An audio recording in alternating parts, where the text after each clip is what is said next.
पूरी दुनिया में जो ई वेस्ट है वो 5 गुना तेजी से बढ़ रहा है जितना हम रिसाइकल कर पा रहे हैं उसकी तुलना में। तो आज के इस वीडियो में हम इसी के ऊपर आधारित एक रिपोर्ट हम देखेंगे। एग्जाम के लिहाज से काफ़ी इंपॉर्टेंट है, बहुत सारी चीज़ें पूछी जा सकती हैं और इसके बारे में भी पता करेंगे कि आखिर ई वेस्ट कितनी तेज़ी से बढ़ रहा है और इसमें क्या प्रपोर्शन है सारे देशों का, और जो क्वांटिटी है उसमें कौन कौन सी चीज़ें बहुत तेज़ी से बढ़ रही हैं ई वेस्ट के रूप में। मेरा नाम है चंद्रहास, स्टडी स्मार्ट में आपका स्वागत है। एक चीज़ तो आपको यहाँ पे एक ग्राफ ये दिख रहा है, इसके बारे में अभी आगे चर्चा करेंगे।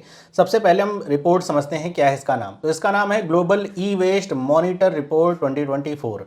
तो ये जो रिपोर्ट है इसको यूएन निकालता है, यूनाइटेड नेशंस निकालता है, लेकिन इस रिपोर्ट को प्रिपेयर किया जाता है इंटरनेशनल टेलीकम्युनिकेशंस यूनियन ITU और United Nations institute for training and research UNITAR इसके द्वारा।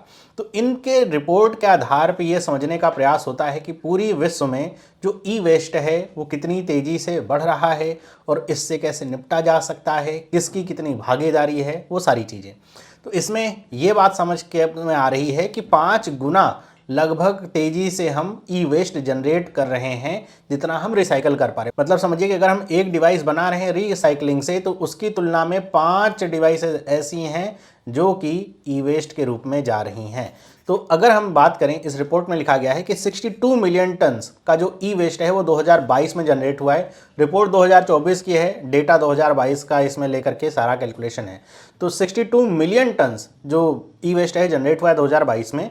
और कह रहे हैं कि अगर आप ऐसे समझना चाहें कि कितना है तो कह रहे हैं कि अगर एक 40 टन का अगर हम ट्रक लें तो उससे हम 1.55 मिलियन जो ट्रक्स हैं वो भर सकते हैं। मतलब 1 मिलियन का मतलब 10 लाख, तो ऐसा समझिए 15.5 लाख ट्रक्स हम भर सकते हैं। और ये कितना होगा तो कह रहे हैं कि अगर हम ऐसे लाइन से लगा देना इन ट्रक्स को तो ये ट्रक्स पूरे धरती का एक चक्कर लगा लेंगे। इतने ज़्यादा संख्या में ई वेस्ट निकला है केवल और केवल 2022 में।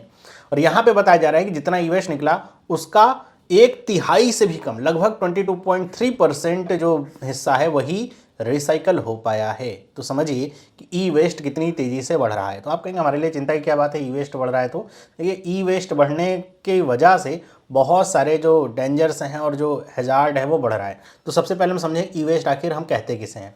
तो ई वेस्ट की जो डेफिनीशन है वो क्या है कि कोई भी डिस्कार्डेड प्रोडक्ट ऐसा हो, मतलब जिसको आपने फेंक दिया, इस्तेमाल नहीं कर रहे हैं, विथ अ प्लग और अ बैटरी, जिसमें प्लग या फिर क्या हो बैटरी हो, is a health environmental hazard containing toxic additives and hazardous substance such as mercury which can damage the human brain and coordination system। कि मतलब कोई भी आप ऐसा सिस्टम इस्तेमाल करें जिसमें प्लग है या फिर बैटरी है या फिर दोनों है तो उसको ई वेस्ट कहा जाता है। और जिसको आपने डिस्कार्ड कर दिया है, अब बैटरी वगैरह होती है, आपको पता है उसमें मरकरी वगैरह होता है, लिथियम आयन बैटरीज भी होती हैं, वो बहुत ही ज़्यादा इन्वायरमेंट के साथ साथ ह्यूमन के लिए, इन्वायरमेंट को नुकसान है तो इंसानों को नुकसान तो पहुँचेगा ही। और कह रहे हैं कि मरकरी वगैरह ऐसी चीज़ें होती हैं जिससे हमारे ह्यूमन ब्रेन को और कोऑर्डिनेशन सिस्टम को बहुत नुकसान पहुँचता है। तो इसलिए इसका मैनेजमेंट बहुत ज़रूरी है। तो यहाँ पे देखिए और क्या बातें बताई गई हैं, इसका थोड़ा सा क्लासिफिकेशन किया गया, कैटेगराइज किया गया कितना ई वेस्ट निकल रहा है। तो कह रहे हैं लगभग 14 मिलियन टन्स, 22.3% जो ई वेस्ट टोटल निकला है उसका 22.3% ई वेस्ट क्या है वो ट्रैश्ड है या फिर लैंडफिल की तरह यूज़ किया गया है 2022। मतलब बस उसको दबा दिया गया, गड्ढा खोद करके उसको हमने कहीं से रिसाइकिल नहीं किया, यूज़ नहीं किया, फेंक दिया, वो ज़मीनों में दब गया। आप सोचिए कि जो टॉक्सिक मटेरियल्स हैं ज़मीन में अगर दबेंगे तो उससे जो फर्टिलिटी है, और अगर फर्टिलिटी प्रभावित हो रही है उसके साथ साथ अगर वहाँ पर कुछ उगेगा भी तो टॉक्सिक ही होगा। और 33% जितना ई वेस्ट निकला, लगभग 20.4 मिलियन टन्स का, वो प्रपोर्शन ई वेस्ट का क्या है वो स्मॉल डिवाइसेस का है। मतलब जैसे टॉयज हो गए, माइक्रोवेव ओवन्स हो गए, वैक्यूम क्लीनर्स हो गए, ई सिगरेट्स हो गए, तो इनको मिलाकर के ही 33% है। मतलब लगभग 1/3 ई वेस्ट स्मॉल डिवाइसेस से है और जिसका केवल 12% ही रिसाइकल हो पाया, बाकी सब तो ऐसे ही वेस्ट के तौर पे गया है, लैंडफिल्स के तौर पे। और 4.4 मिलियन टन्स अगर हम बात करें ई वेस्ट तो वो स्मॉल IT या टेलीकम्युनिकेशन इक्विपमेंट कैटेगरी में आता है, जैसे laptop, mobile phone, GPS device, router, ये सब जो हो गए वो लगभग 4.6 मिलियन टन्स हैं। आपको समझना होगा 62 मिलियन टन्स अगर हम टोटल वेस्ट की बात कर रहे हैं उसके तुलना में 2.4 मिलियन टन्स जो है। अब यहाँ पे देखिए क्या है, expected mass of retired photovoltaic panels in 2023, 2030 में कह रहे हैं कि जो ये संख्या है फोटोवोल्केनिक पैनल्स के रिटायर होने की वो 4 गुना हो जाएगी। अभी लगभग 6 लाख टन यहाँ पे है 2022 में। तो इसका मतलब ये है, मतलब 0.6 मिलियन हम कहेंगे टन है 2022 में, इसका 4 गुना हो जाएगी, मतलब 2.4 मिलियन टन हो जाए। क्यों? क्योंकि अब आप देख रहे हैं कि जो सोलर एनर्जी है उसके तरफ हम बढ़ रहे हैं। अब हर चीज़ें सोलर एनर्जी के ऊपर डिपेंडेंट होने आने वाले समय में, बैटरी ऑपरेटेड होंगी, सोलर एनर्जी से ऑपरेटेड होंगी। तो इस वजह से जो सोलर एनर्जी के पैनल्स होते हैं उन्हीं को फोटोवोल्केनिक पैनल्स कहा जाता है। तो उनकी संख्या में भी बढ़ोतरी हुई, कंजम्पशन बढ़ेगा तो फिर धीरे धीरे वो चीज़ें खराब भी होंगी और फिर उनको फेंका भी जाएगा। तो अभी 2022 में तो 0.6 मिलियन टन है, आने वाले 2030 में लगभग आज से 6 सालों के बाद ये 4 गुना बढ़ जाएगा और हो सकता है इससे भी ज़्यादा बढ़ जाए, क्योंकि बहुत तेज़ी से इसको अडॉप्ट किया जा रहा है पूरे विश्व भर में। तो ये ई वेस्ट के बारे में हमने जानकारी प्राप्त की। अगर हम बात करें यहाँ पे कुछ फैक्ट्स की, इस रिपोर्ट में क्या बताया गया है, तो इस रिपोर्ट में बताया गया कि 81 कंट्रीज़ हैं जहाँ पे ई वेस्ट लेजिस्लेशन है 2023 की। अगर बात कर रहे हैं तो मतलब ई वेस्ट को कैसे प्रॉपरली मैनेज करना है, कैसे रिसाइकल करना है, कैसे डंप करना, सारी चीज़ों को लेकर के जो रूल्स रेगुलेशंस हैं या गाइडलाइंस हैं वो बनाई गई लगभग 81 कंट्रीज़ में। अब बात करें क्या इंडिया में है क्या? हाँ, इंडिया में ये जो रूल्स हैं वो 2022 में बनाए गए थे, तो इंडिया में भी इसको लेकर के रूल है, मतलब 81 कंट्रीज़ में इंडिया आता है। बाकी कंट्रीज़ में आप समझ सकते हैं पूरी दुनिया भर में 193 प्लस कंट्रीज़ हैं, है ना, तो 200 से अधिक कंट्रीज़ हैं, तो उसमें से केवल 81 कंट्रीज़ में ही ये लेजिस्लेशन है, बाकी कंट्रीज़ में है ही नहीं। जहाँ पे लेजिस्लेशन है वहाँ पर भी ऐसा नहीं है कि पूरी बहुत अच्छी तरीके से मॉनिटरिंग हो रही है ना, बस है थोड़ा बहुत वहाँ पे चल ही रहा है। यहाँ पे और बताया गया है कि report foresees a drop in documented collection and recycling rate from 22.3% to 20% by 2030। कह रहे हैं कि ये जो रिपोर्ट है ये फोरकास्ट ऐसा करी या फिर ऐसा इसका विज़न बताया जा रहा है कि जैसे 2022 में लगभग 22.3% रिसाइकलिंग करी गई है, वो घट कर के 2030 तक 20% ही रह जाएगी। वही मतलब 5 गुना ज़्यादा हम वेस्ट जनरेट कर रहे होंगे। क्यों? क्योंकि लोगों को इसके प्रति अवेयरनेस भी नहीं है, ज़्यादा सरकारें इसको लेकर के सीरियस भी नहीं है, काम नहीं कर रही हैं, तो इसको देखते हुए बताया जा रहा है। अगर हम बात करें यूरोप की, तो यूरोप में 42.8% जो है रेट है रिसाइकलिंग का, देखा जाए तो बहुत अच्छा रेट है यूरोप में।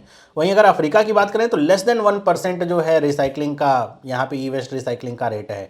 और अगर बात करें जो एशियन कंट्रीज़ हैं जिसमें भारत भी आता है, चाइना भी है, तो उसमें 50% जो टोटल ई वेस्ट है उसका 50% जनरेट हुआ है एशियन कंट्रीज़ में, है ना। लेकिन इसके एवज में जो रिसाइकलिंग है वो बहुत ही कम है, जिस वजह से ये कचरा बढ़ रहा है। तो यहीं से अगर हम पीछे चलें और अगर हम कवर पेज पे जाएंगे तो यहाँ पे इसी चीज़ का जो ग्राफ है वो दिया गया है। तो यहाँ पे जो ग्रे लाइन है वो क्या बता रही है कि टोटल कितना ई वेस्ट जनरेट हुआ है। यहाँ पे एक बात ध्यान रखने वाली है, आप टोटल मत समझिएगा, ये जो ई वेस्ट जनरेटेड है ये पर कैपिटा में है, और इसी तरह जो ये रिसाइकलिंग है वो भी पर कैपिटा में है ना। तो पर कैपिटा के हिसाब से बात हो रही है, इसीलिए यहाँ पे यूरोप में आप देखेंगे तो 42.8% यहाँ पे दिखा रहा है रिसाइकलिंग रेट है। ओशियानिक जो कंट्रीज़ हैं जैसे Australia, New Zealand, Papua New Guinea, ये सब उसमें देखिए सेकंड नंबर पे ही आती हैं। और अगर आप देखेंगे एशिया का जो रेट है वो 11.8%। इसका एक रीज़न ये पर कैपिटा वाला चक्कर भी होता है, इसलिए एशियाई कंट्रीज़ जैसे इंडिया और चाइना कई सारी लिस्ट में नीचे रहते हैं, क्योंकि वो फिर पूरे जितने मतलब पॉपुलेशन है उससे अगर काउंट किया जाता है तो फिर वो रेट कम ही हो जाता है।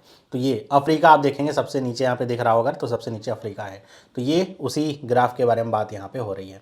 आगे अगर हम बात करें कि इस रिपोर्ट में क्या सजेशन दिया गया है, तो सजेशन तो बहुत सारे हैं। ये कहा गया है कि अगर 60% तक हम अपना जो रिसाइकलिंग है उसको अगर हम कर लेते हैं तो आने वाले समय में आज जो फ्यूचर होगा काफ़ी अच्छा होगा। जो हेल्थ केयर पे खर्चे होंगे वो हमारे कम हो जाएंगे, तो वो सारी चीज़ें हैं।